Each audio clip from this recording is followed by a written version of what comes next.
You're doing the rounds at the moment about the recent prostate cancer situation that you had.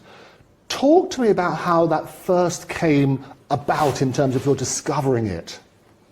Well, like everybody else, like most men, I'm not jumping at having tests and such like all the time, even though, you get told by people who with more experience that you should go and have your checkup or whatever it is regularly and so on.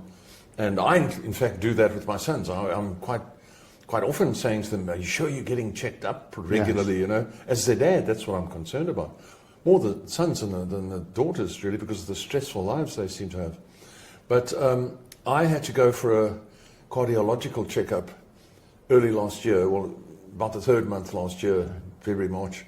And the cardiology checkup went well. Right. And then they said to me, but the cardiologist said, you need to see a urologist.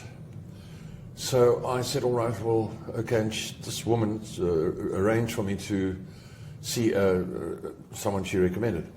So I went to see him, and he did a few tests, and then he said he needs to do a biopsy. Right.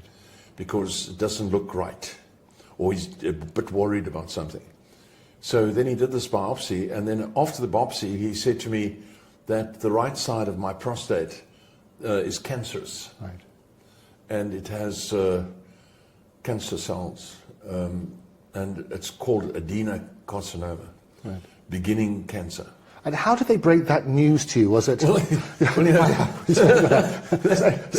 or just that's dramatically? really the funny part, Yeah. I always envisaged that if you, were going to be told you have something like this, that they give you a nice soft chair to sit in and, yes. cup of tea. Cup of tea and a biscuit and sit you down, Mr. Musk. And ask you how the week's been and yes. how your new car's going and all that sort of stuff. And then generally just say to you, look, there's something I should tell you. I don't know, I don't want you to worry too much. Along that sort of line. Then finally say to you, you've got this little bit of thing we need to look at, and then break it to you really gently so that it actually only dawns on you 3 days later. Right. But no, it's not like that. You walk into the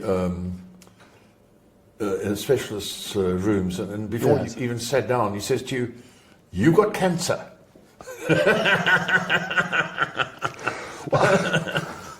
Yeah, and then you go, "What?" So the famous bedside manner. Well, there's no bedside manner.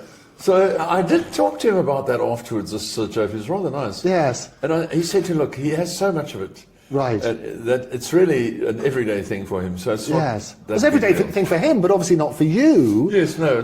But as I say, it was quite a shock. He didn't even give me a chance to sit down.